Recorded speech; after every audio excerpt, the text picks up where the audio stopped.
안녕하세요. 날이 참 추워지고 있지만 저는 요즘 따뜻하게 지내고 있습니다. 평범한 30대의 남편과 결혼을 했고 혹독한 시집살이로 사계절 무관해서 늘 추운 겨울 같은 하루하루를 보냈었죠. 그러나 40대가 된 지금은 달라졌어요. 하루하루가 너무 따뜻하답니다. 저 같은 사람도 긴 시집살이를 견뎌내고 따뜻함을 느낄 수 있게 되었으니 제 사연을 보시는 분들도 그런 날이 꼭 오시길 바라며 들려드릴게요. 30대 초반에 남편이랑 알게 되었습니다. 제가 공장에서 일을 했는데 사장님께서 저를 너무 예쁘게 봐주셨어요. 어떻게 보면 보잘것없는 저를 사장님이 나서서 본인 아들과 자리를 마련해 주셨습니다. 처음에는 너무 부담스러워 거절을 몇 차례 했지만 가벼운 마음으로 한번 만나보기라도 하라는 말에 만나봤죠. 그런데 만난 사장님 아들과는 나이차도 고작 2살이었고 대화가 너무 잘 통했어요. 사장님께서 늘 제 얘기를 하셔서 궁금했다는 그 사람에게 호감이 점점 생겨나기 시작했습니다. 뭔가 우부스럽지만 딱 처음 본 그날 그 자리에서 어쩌면 이 사람과 결혼할 수도 있겠다는 생각을 했던 것 같아요. 그 후 연인으로 발전한 저희 두 사람을 너무 반겨주셨던 사장님은 제가 덜 힘들게 일할 수 있도록 도움도 참 많이 주셨죠. 그렇게 연애를 2년 정도 하고 바로 결혼을 했어요. 사실 30대 초반 나이에 결혼을 할 생각은 전혀 없었는데 사장님과 남편의 성화에 못 이겨 결혼을 했습니다.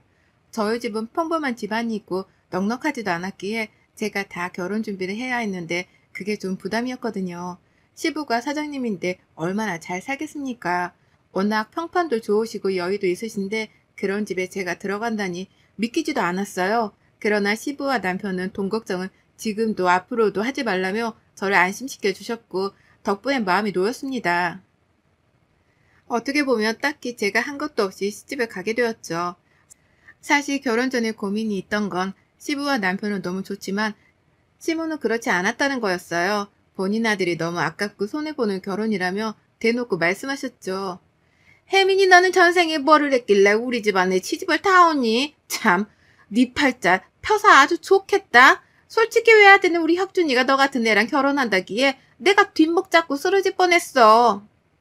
제가 많이 부족하죠. 노력할게요, 어머님. 노력하면 다반사 오케이야? 세상이 그렇게 호락호락한 줄 아니? 너 참 팔자 좋은 소리 한다. 세상은 그렇게 호락호락하지 않단다. 혁준이 아빠가 너를 며느리로 꼭 봐야 한다고 난리치지만 않았어도 넌 우리 집에 팔도 못 들였어. 알아? 그렇죠.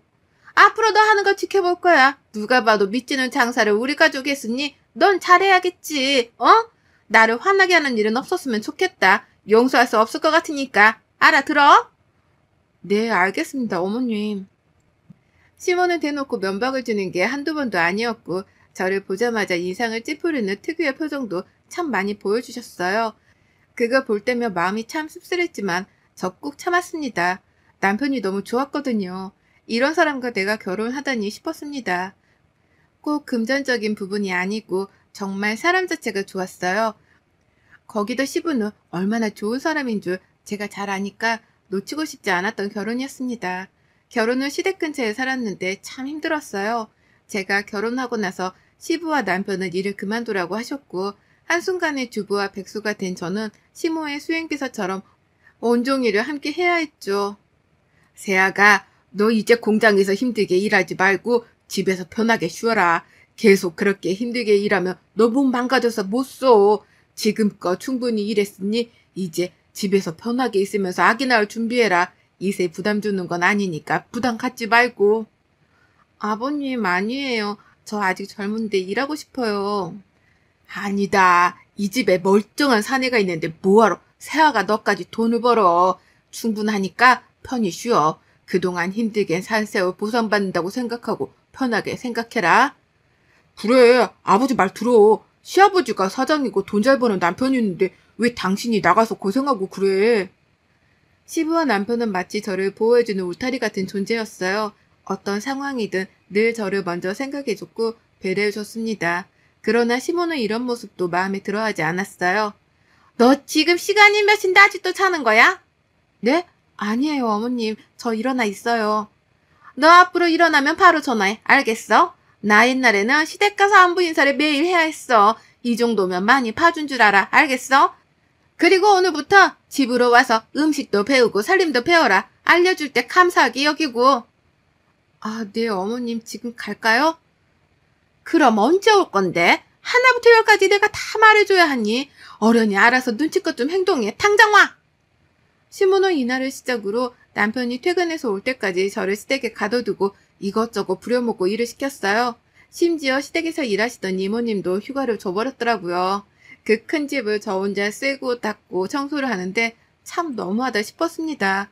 그 좋은 청소를 두고 바닥을 직접 빗자루로 쓰라고 하질 않나. 걸레질 역시 손걸레로 엎드려서 싹싹 다 닦으라고 했죠. 그 덕분에 무릎은 늘 멍이 들어 있었고 어느 날부터인가 무릎이 너무 아프더라고요. 손목 아픈 건 말도 못했고요. 차라리 공장에서 일할 때가 편했지 싶을 정도로 저를 괴롭혔습니다. 심지어 음식을 할 때는 다시! 다시! 를 외치며 먹던 걸 뱉어버리고 했어요. 바닥에 퇴하고 뱉었죠. 다시 해! 이걸 지금 먹으라고 만들었어? 뱉은 거 빨리 치우고. 대체 너는 할 줄 아는 게 뭐가 있니? 하긴 할 줄 아는 거 하나 없으니 공장에서 일이나 했겠지. 네 수준은 참 못 봐주겠다. 어디서 이런 애를 데려와서 결혼한다고 난린 거야? 내 아들이지만 눈이 삐었나? 아유. 어머님, 제가 다시 해볼게요. 그래, 다시 하라고 했잖아. 왜 똑같은 말을 반복하게 만드니? 너 참 이상하다. 답답해 죽겠네, 정말. 아유, 내 팔자야. 참, 너 혹시나 해서 말하는 건데 우리 집에 시집 왔다고 해서 우리 집 재산 탐내거나 그러지 말아라. 한마디로 꿈 깨라고. 알아들어? 네, 탐낸 적 없어요. 웃기고 있네. 내가 네 시커먼 속을 모를까? 시모는 그냥 괴롭힐 수 있는 거 모조리 시키면서 저를 괴롭혔습니다. 심지어 한 번은 백화점에서 머리를 맞은 적도 있었죠. 이날은 본인이 쇼핑을 할 거니 따라와서 짐꾼 역할을 하라고 했어요. 거부할 수도 없던 게 제가 거부를 하거나 말대답을 하면 1시간이면 끝날 게 하루 이틀이 넘어가니까 차라리 참고 말자 싶었습니다. 결국 백화점에 함께 가서 옆에서 짐을 들고 조용히 따라다녔죠. 그런데 시모가 계산을 하다 카드를 떨어뜨렸는데 그 순간 제가 잡겠다는 게 오히려 그 카드를 쳐서 시모 얼굴을 맞춘 겁니다. 순간 시꺼뱄고 당장 사과를 했으나 그 자리에서 머리를 맞았네요. 어머니 괜찮으세요? 아우 죄송해요. 잡으려다가. 이런 미친 망할 것이 뭐하는 짓이야? 어? 너 미쳤어? 일부러 그랬지? 그냥 주먹으로 쳐버리지 그러냐? 어? 뭐 이런 게 다 있어 진짜? 아니요 어머님 그런 게 아니에요. 에이씨 너 때문에 기분 잡쳤으니까 집에 가게 운전이나 해. 망할 것이 이엠뱅할. 아 혹시 이거 구매는 안 하실 건가요 사모님? 연병할 것들이 쌍으로 눈치코치가 없네. 너 같으면 내가 지금 그걸 사고 싶겠니? 어? 너도 머리통 쳐맞고 싶어? 아니에요. 죄송합니다. 죄송해요, 사모님. 죄송한 거 알면 앞으로 내 눈에 보이지 마. 알아들어?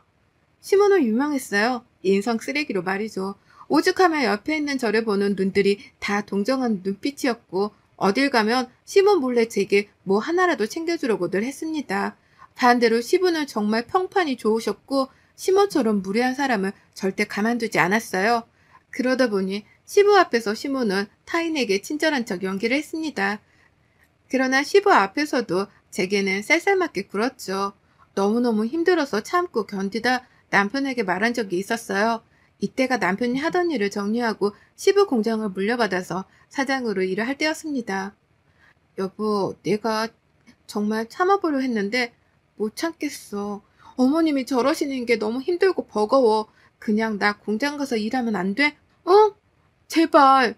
이렇게 집에 있는 게 더 고통스럽고 정신적으로도 괴로워.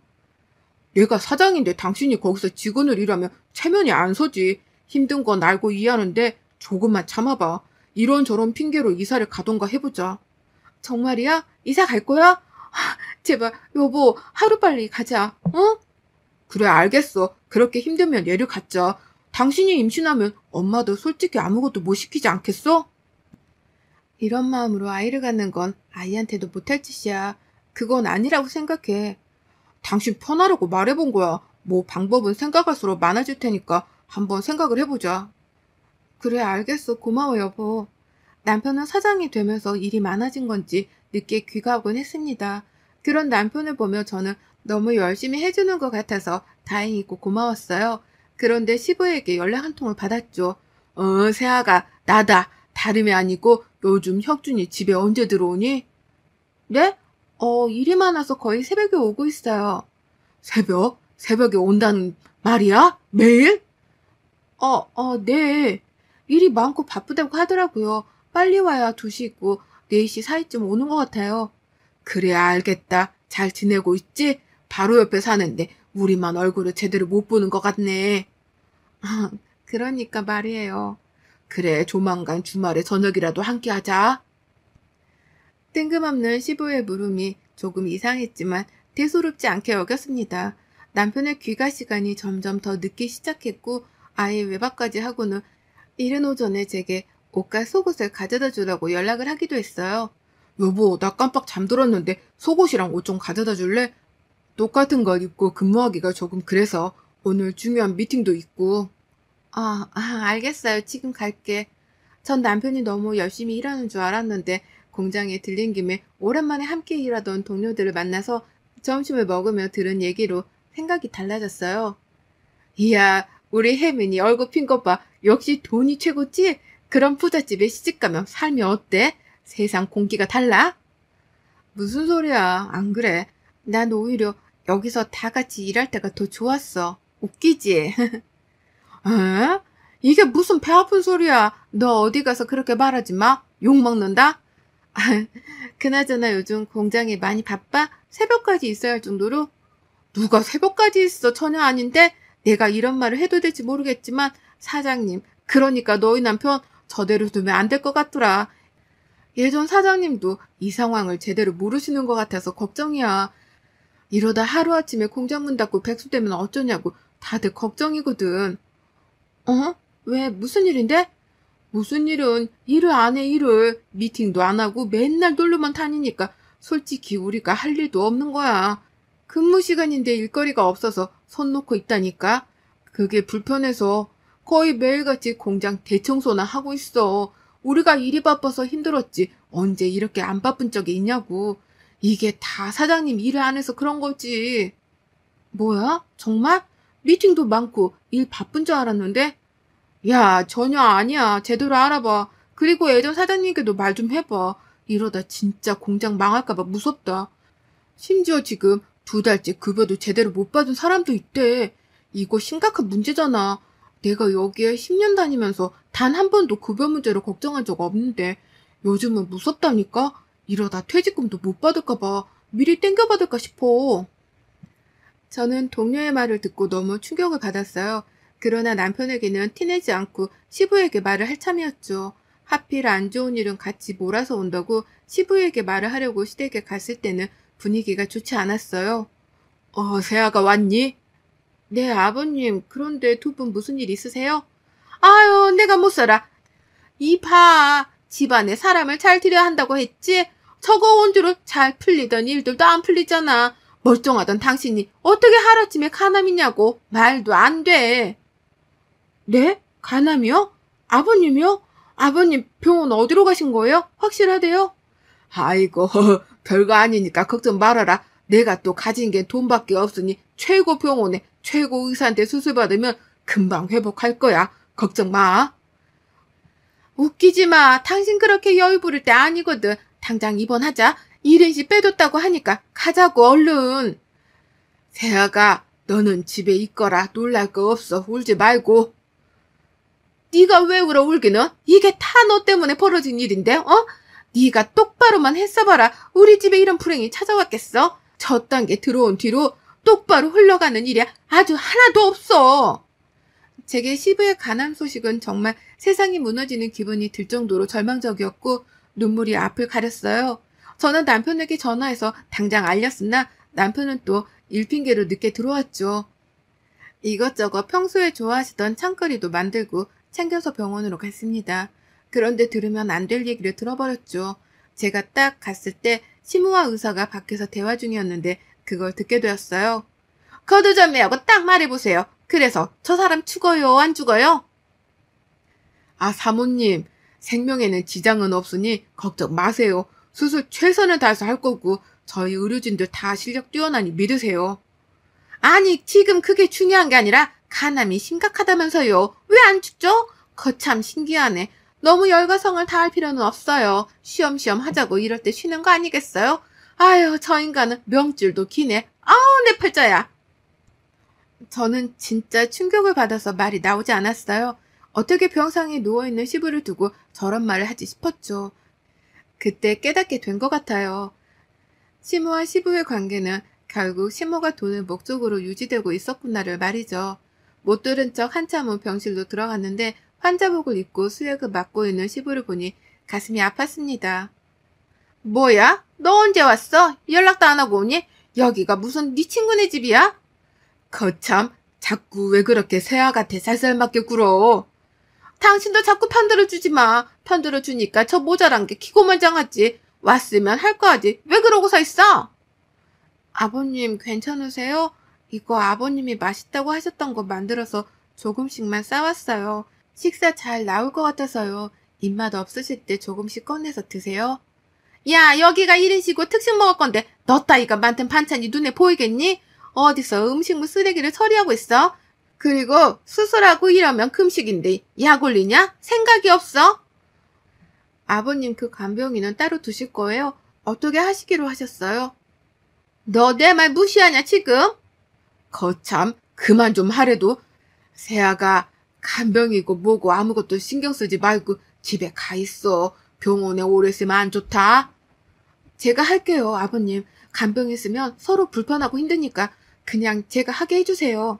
참나 얘 하는 꼬라지 좀 보소. 너 지금 대놓고 무시하냐고 나를. 네 시아버지 믿고 이러는 거야 지금? 그리고 천문일령을 두고 왜 너를 쓰겠니? 저는 시모의 말을 끝까지 무시했어요. 사람 같지 않아서 더 이상 상대하고 싶지 않았습니다. 그리고 시부가 너무 안쓰러워 제가 직접 병간호를 하고 싶었고 고집을 부려 결국 하게 되었죠. 병간호라는 게 사실 힘들지만 그래도 저는 시부라면 할 수 있었어요. 그 와중에 남편은 여전히 철없이 행동을 했고 제가 붙잡고 말했습니다.